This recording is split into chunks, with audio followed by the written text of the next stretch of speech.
My sister accused me of the unthinkable, and my parents let them take me. Years later, her confession exposed a truth they never saw coming. I'm Eric, 33, male, and this story is about how my sister, I'll call her Anne, completely destroyed my life with a lie and what happened after that. But to understand everything, you have to know what things were like before it all went bad. Growing up, Anne and I were super close, probably closer than most brothers and sisters, even with the 4-year age gap. We were basically best friends. I know that sounds weird now, given everything that happened, but back then, it was just normal, you know? I was never the smart kid in school. I always struggled with grades and barely passed most classes, but I was really into electronics. Not like programming or computers, more like taking things apart and putting them back together. I started with old TV remotes and radios I'd find at yard sales.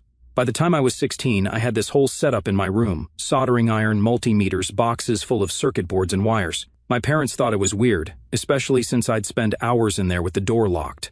Yeah, that becomes important later.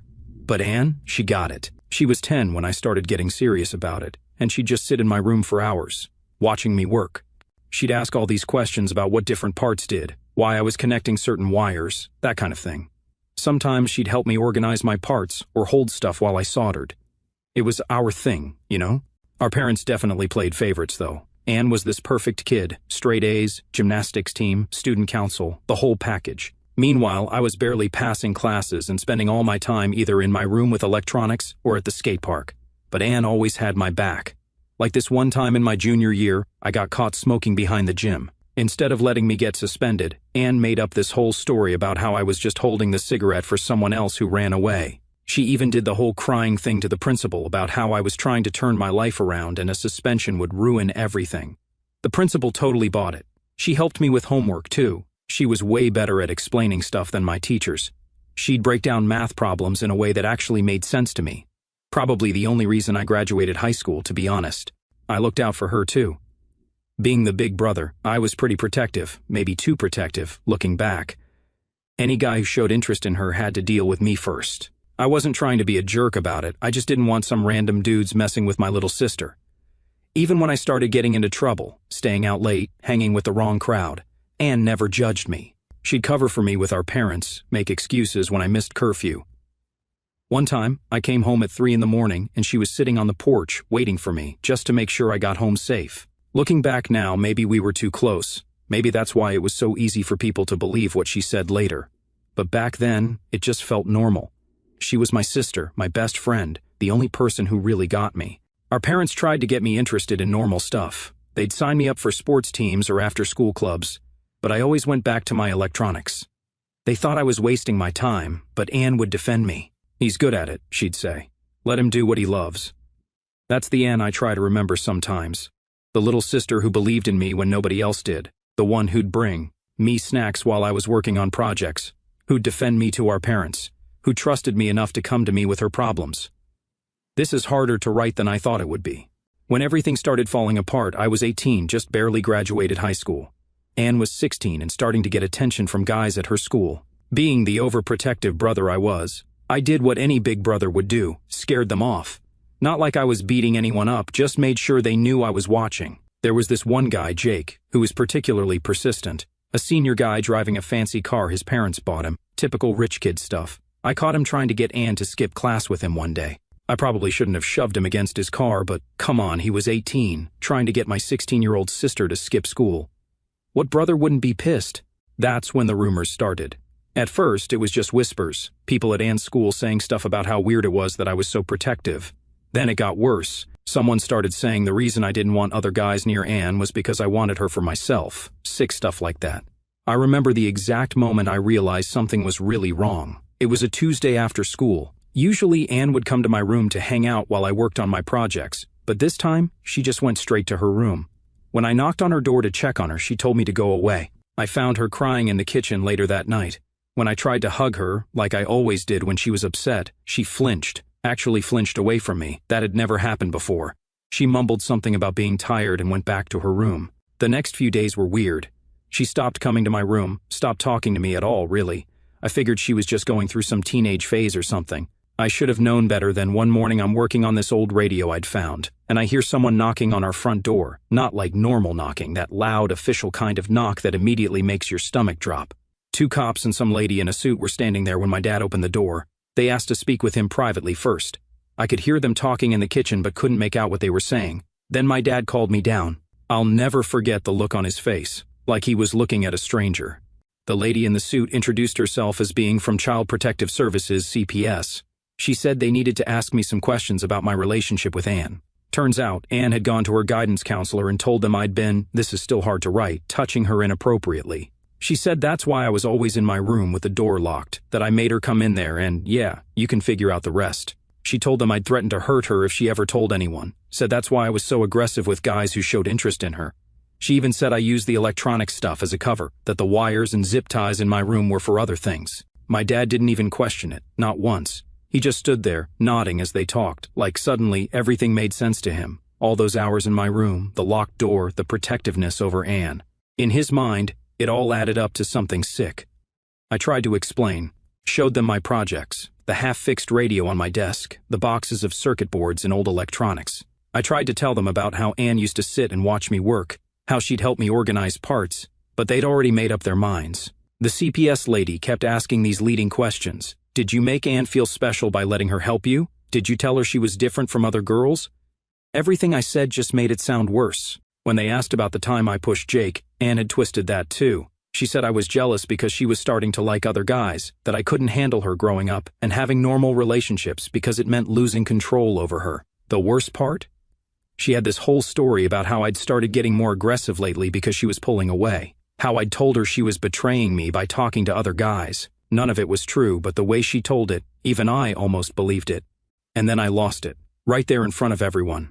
Anne, what the hell are you saying? My voice cracked, not from anger but from sheer disbelief. She wouldn't look at me.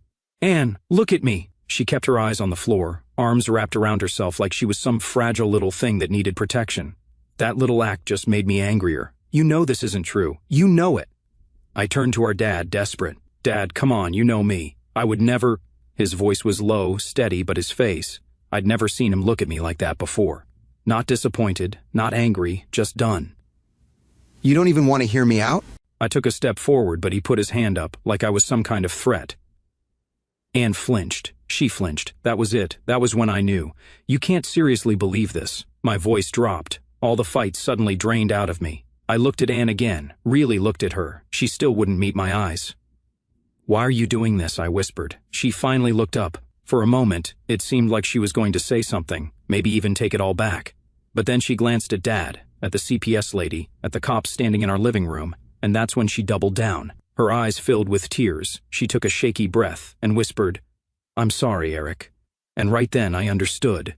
She wasn't going to take it back because it was too late, because she was in too deep, because she was scared of the consequences. I laughed, actually laughed. "Wow," I said, "you're really doing this. You're actually doing this." Anne squeezed her arms around herself tighter. I just couldn't keep it in anymore. Dad clenched his jaw. "Get your things. We're going to the station." And that was it. No trial, no evidence, no real questions. Just my dad driving me to the police station in silence, like I was already guilty, like I was a stranger, like I wasn't his son anymore. On the way to the police station, all I could think about was how they made it all fit. The lonely older brother who spent all his time alone in his room, the weird hobby with all the tools and wires, the aggressive protectiveness, the close relationship that suddenly turned bad. They saw exactly what they wanted to see. The interview room at the police station was exactly like you see in movies. They left me sitting there for what felt like hours before two detectives came in. The male detective, Rivers, played good cop, kept saying stuff like, "We just want to understand what happened, Eric. Help us help you." The female detective, I don't remember her name, just sat there, taking notes and giving me these looks like I was dirt. Rivers started going through my electronics hobby. "Tell me about the things you build," he said, trying to sound interested. So I explained about fixing old radios, building simple circuits, basic stuff. "And Anne would help you with these projects?" "Yeah, she'd organize parts, hold stuff while I soldered. She liked learning about it." The female detective cut in. "So you'd have her alone in your room, door locked, handling your equipment?" That's when it hit me, how they were twisting everything. Every normal thing suddenly sounded wrong. They kept pushing about the locked door. I locked it because I had expensive tools, I tried explaining. Dad would borrow stuff and not put it back. "Or maybe," Rivers said, his voice getting harder, "you locked it for other reasons. They had this whole file of evidence and statements about how I'd started touching her when she was 12, right when she started getting interested. In my projects, how I used the electronics as a way to isolate her, made her feel special by teaching her things no one else knew. That's insane, I said. She's my sister. I was teaching her because she was interested. The female detective leaned forward. Interested in electronics, or afraid of what would happen if she wasn't?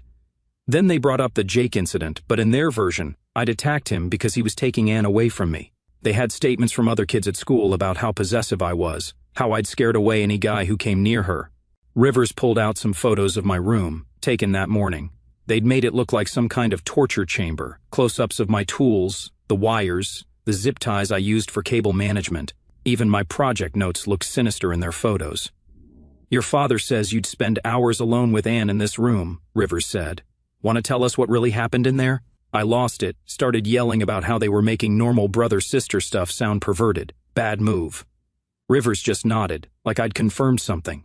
Classic defensive reaction, he said to his partner. Then they brought up my grades, my lack of friends, the hours alone in my room.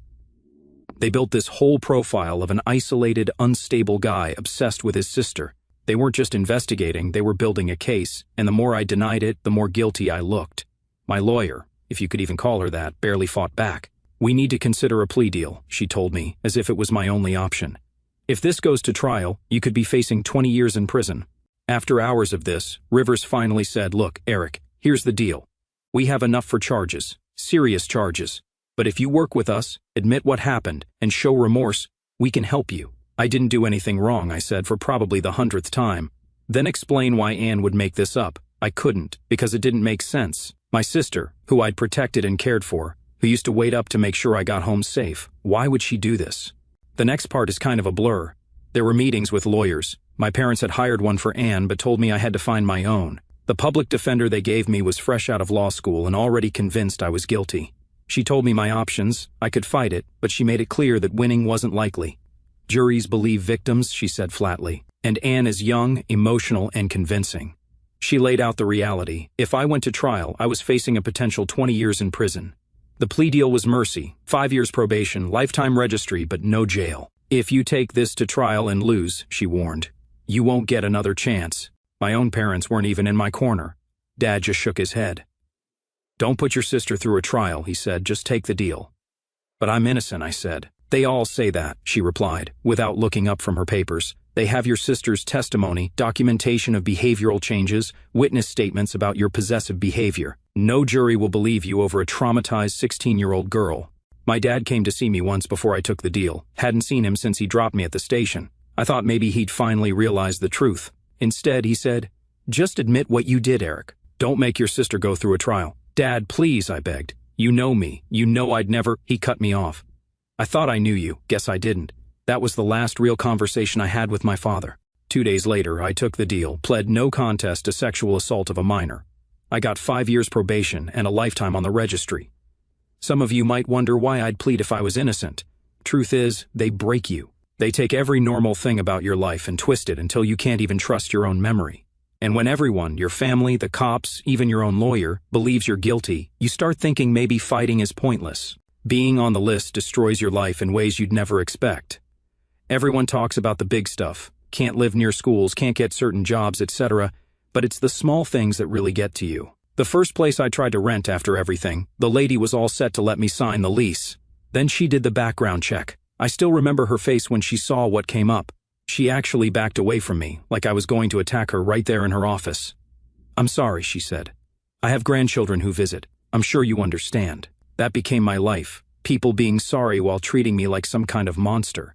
Finding work was a nightmare. Most places wouldn't even look at my application once they saw I had to check that box. The few interviews I did get usually ended the same way. We'll call you. They never did.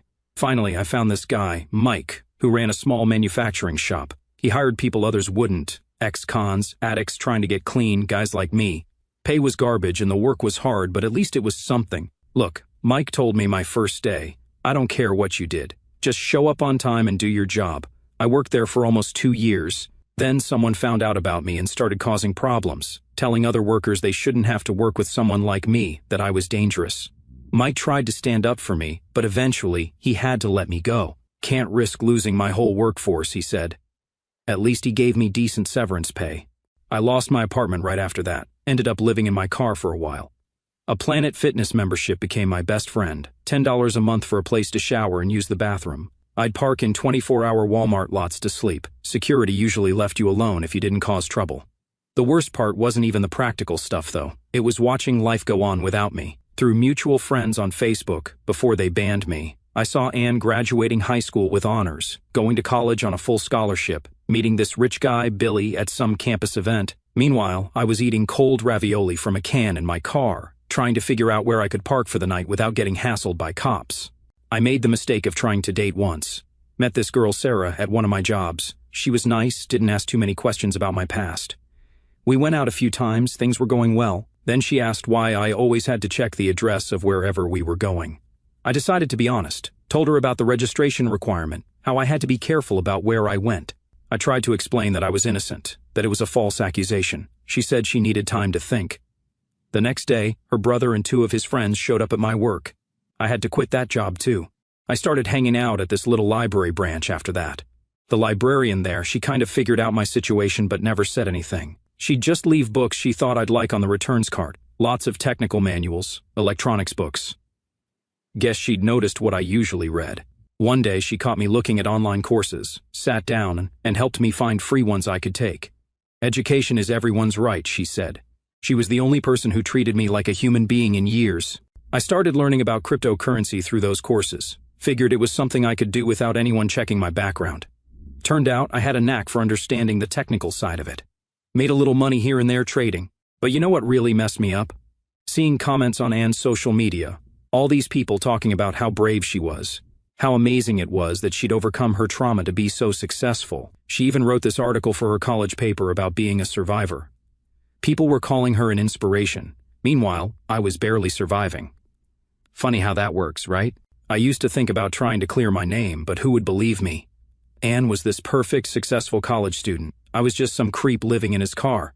The system doesn't care about people like me. That's how I spent most of my 20s, moving from job to job, place to place, never staying anywhere long enough for people to find out about me, never making friends because what's the point when they'll just leave once they know? Some nights I'd lie in my car, looking at old family photos on my phone, pictures of me and Anne when we were kids, trying to figure out where it all went wrong, what I could have done differently. That's the thing about being on the list. It doesn't just take away your freedom. It takes away your past, your future, your whole identity. You stop being a person and become a label. But suddenly, everything changed. It was just a normal Tuesday. I was at work, found another factory job, better than the last one.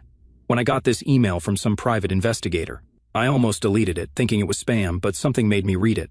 The PI said he'd been hired by Anne's husband, Billy, to look into her past. Guess she'd been acting weird lately, and Billy started digging. The PI had found inconsistencies in her story about me and wanted to talk. I ignored it at first, had enough people mess with my life already, but then he sent another email with proof he was legit, court documents, case files, stuff I'd never seen before. We met at this diner just outside town. The PI, I'll call him Frank, had this massive folder of documents. "Your sister's story is falling apart," he said, spreading papers across the table. "Been doing this job 30 years, never seen someone mess up their own lie this bad." Turns out, Anne had been sloppy, really sloppy. The timeline she gave about when stuff supposedly happened didn't match school records. The witness statements from her friends? They changed every time she told the story. But what completely blindsided me was this. Remember Jake, the senior who kept hitting on her? Turns out, he wasn't just some guy sniffing around. Anne had been secretly dating him, and not just that, she got caught in his car doing things she definitely wasn't supposed to be doing. She was convinced I was going to tell our parents about it. Maybe because she knew I'd always been protective, or maybe just out of pure panic. Either way, she needed a distraction, something big enough, shocking enough, to make sure no one even thought about Jake. So she made up the accusations, knowing that once those words were out, nothing else would matter. Frank had texts between Anne and her friends from back then, screenshots she thought were deleted. In them, she literally planned the whole thing, talked about how she needed a nuclear option to keep me quiet. She didn't expect it to go as far as it did, Frank said. Reading these messages, it seems like she thought they'd just send you away to live with relatives or something. When your dad went full scorched earth, she was too scared to take it back. I just sat there, reading through everything, seeing proof of what I'd known all along. Frank kept talking. "Billy hired me because she's been acting strange lately, drinking too much, getting paranoid. He found her crying over old family photos one night. When he asked about you, she completely shut down. That's when he called me. Then Frank pulled out one last document, a signed confession from Anne. Billy had confronted her with all the evidence, and she broke down and told him everything. "I need you to understand something," Frank said. "This isn't going to magically fix everything. The legal system doesn't like admitting it made a mistake, but it's a start." He left me with copies of everything. I spent that whole night reading through it all, the text where she planned it, the confession where she finally admitted the truth. I even found some posts she made on some forum, asking how to make abuse allegations more believable. The next day I called a lawyer, a real one this time, not some overworked public defender who had already decided I was guilty. We filed for post-conviction relief based on new evidence. My lawyer said Anne's confession, combined with the discrepancies Frank uncovered, was strong enough to vacate my conviction and get me removed from the registry. It took months of hearings, but eventually, a judge ruled in my favor. My record was wiped clean. I should have felt relief. I should have felt something.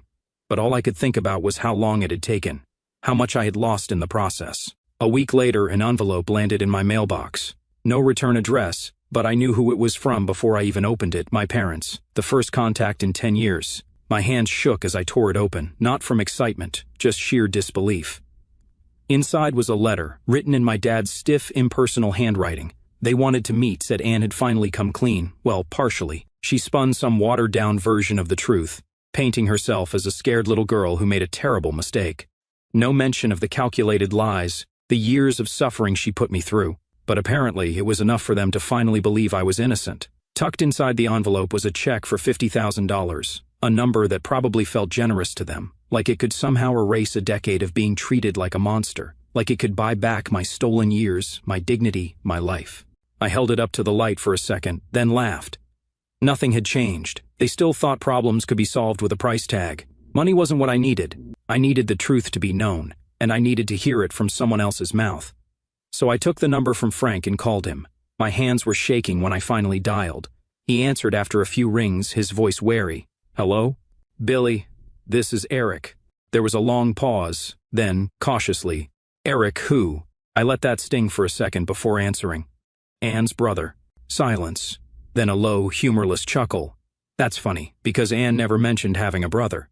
Never mentioned any family, actually." I swallowed down the immediate anger rising in my chest. "Yeah, that tracks. Can't have the skeletons in her closet out running their mouths, right?" Billy exhaled sharply. "Jesus, I knew she was hiding things, but this... I've been married to this woman for years, had a kid with her, and I didn't even know she had a brother. Not one she didn't completely destroy first," I said flatly. There was another pause before he muttered, "Unbelievable." His voice had that tight edge of someone realizing just how deeply they'd been played. Then he sighed, and when he spoke again, his voice was firm, final. "I'm filing for divorce." I didn't say anything at first, just let the weight of his words settle between us. Then finally I nodded, even though he couldn't see me. "Good," I said. "You deserve better." I hung up after that. No point in saying anything else, but as I set my phone down, a strange sense of relief washed over me. Then I found the social media posts. Anne deactivated all her accounts, but not before posting this long apology about how she'd remembered things wrong as a teenager, made herself sound like the victim somehow. Poor, confused girl who made a mistake, now bravely coming forward with the truth. Her perfect life started falling apart after that. Billy filed for divorce. The school where she worked, she became a teacher, imagine that, asked her to resign. Turns out, they don't like having teachers who've admitted to making false abuse allegations. I found out later that Billy got full custody of their kid, used Anne's confession to prove she was unstable. She tried to fight it, but Frank's investigation had uncovered other lies too. Lots of them. The real truth? She'd been lying about everything for years, not just about me. She made up stories about other people too, had this whole pattern of accusing guys of stuff when things didn't go her way. Some people asked why she finally confessed. According to Frank, my parents had started noticing things. Anne had been acting erratic for months, disappearing for hours without explanation, having sudden outbursts over nothing, drinking too much at family gatherings. But the final straw came when she slipped up. During a heated argument with my mom, she blurted something out, something about how Eric wouldn't have suffered if Dad hadn't overreacted. My mom froze, pressed her for details. Anne tried to backtrack, but it was too late. The doubt had already been planted. My dad, ever the controlling figure, started digging. He reached out to people from Anne's past, even called her old high school friends. And just like that, the cracks in her story started showing. By the time Billy hired Frank, Anne was already spiraling, trying to patch together a lie that was quickly falling apart. So when Billy confronted her with the evidence, the texts, the inconsistencies, the proof she thought was long buried, she broke. And that's when my phone rang. It was my mother. Her voice was shaky, like she had been crying for hours. "Eric, please, we need to talk." I almost hung up right then, but something in her tone kept me on the line. She started rambling about Anne, about how she had finally told them her side of things, how she admitted she had made some mistakes but that she had been young, scared, confused. "She's not the same person anymore," my mother insisted. "She's broken, Eric. She cries every day. She knows she ruined your life, and she can barely live with herself." Then they actually asked, "Can't you just forgive her?" That made my blood boil. Forgive? As if she had borrowed my car and crashed it, as if she had stolen some money from me, as if she hadn't stripped away my entire life, left me in ruins while she got to move on and play the victim for years. "You don't understand," my mom continued. "She's suffering now too." That was the moment I decided to meet them, not for closure, not to rebuild some broken family bond. I wanted them to know exactly what they did to me. "Fine," I said. "Let's meet." But I already knew how it was going to end. We met at this restaurant halfway between our cities. Mom started crying as soon as she saw me. Dad just sat there, looking old and broken. Guess having your golden child turn out to be a liar does that to you. Mom tried to hug me. I stepped back. "Let's just sit down," I said. They had this whole speech prepared about how sorry they were, how they should have believed me, how they wanted to rebuild our family. Dad even pulled out his checkbook again, like throwing money at it would fix everything. "Put that away," I told him. "I didn't come here for your money." Mom kept saying stuff like, "We were just trying to protect your sister, and we did what we thought was right at the time," making excuses like always. I let them talk themselves out. Then I pulled out the folder Frank gave me, started reading Anne's texts out loud, the ones where she planned the whole thing. I watched their faces as they realized just how badly their precious daughter had played them. She was scared. Mom tried to defend her.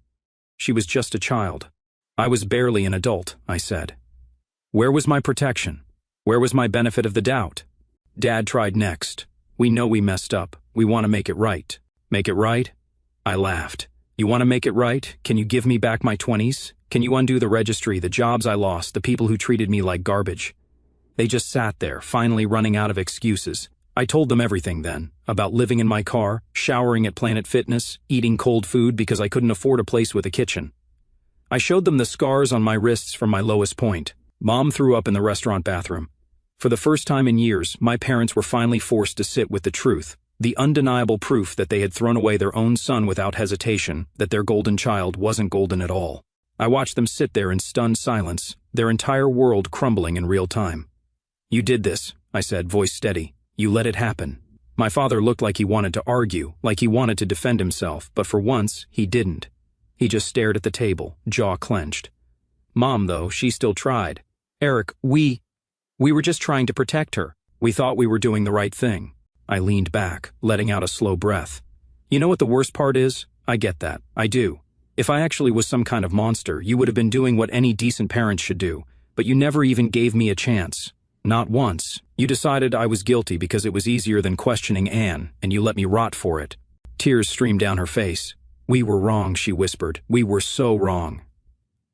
I let that sit for a moment because, yeah, they were wrong. They were more than wrong. But nothing they said could ever undo what I had lost. The 10 years of my life where I wasn't a person, just a label. Mom reached across the table, her hand shaking. "Please, Eric, we can't change the past, but we're still your parents. Can we at least try to fix this?" I pulled my hand back before she could touch me. "Fix it?" I scoffed. "Tell me, Mom, how exactly do you fix 10 years? She opened her mouth, but no words came out. Dad finally spoke. "You have every right to hate us," his voice was hoarse, aged. "But we're still your family." I shook my head. "No. You stopped being my family the moment you decided I wasn't worth fighting for." A heavy silence settled between us. They had expected anger, maybe even screaming, but I was past all of that. I didn't need to yell. They were drowning in their own guilt without me saying another word. Then Mom played her last card. "Anne is suffering too, Eric." I stared at her. Of course she would say that. She lost everything, she continued. Her marriage, her career, her friends. "She deserved to," I cut in, voice cold. Mom recoiled, like I had slapped her. "She made a choice," I said, leveling my gaze at them both. "She lied, and I paid the price. But you..." I looked directly at my father, who flinched under my stare. You made a choice too. You believed her without a second thought. You let them take me without hesitation. Dad shut his eyes for a moment, as if he could block out the truth. Mom's voice was barely above a whisper. She's not the same person anymore. I let out a dry chuckle. Neither am I. And that was the real tragedy, wasn't it? The person they had known, the boy who spent hours in his room fixing radios, who would have done anything for his little sister, he was gone. They had buried him a decade ago when they let the cops take me away. I grabbed the check my father had put on the table earlier, $50,000, a number they had probably pulled out of thin air, thinking money could erase what they had done. I stared at it for a second, then ripped it in half. I don't need your money, I said. I don't need anything from you. Mom started sobbing. Dad said nothing. He just sat there, like a man finally realizing he had lost something he could never get back. I stood up. You made your choice, I said quietly. Now you get to live with it. I walked out without looking back. I didn't feel anything when I left that restaurant. No rush of victory, no weight off my shoulders, just nothing. And maybe that was the real closure. A few weeks later, I got a letter in the mail. No return address, but I knew who it was from before I even opened it. It was from Anne. I stared at the envelope for a long time before finally opening it. The letter inside was short. I don't expect you to forgive me. I just wanted to say I'm sorry. That was it. No excuses, no explanation, just that. I held it for a moment, then set it down, and I never wrote back.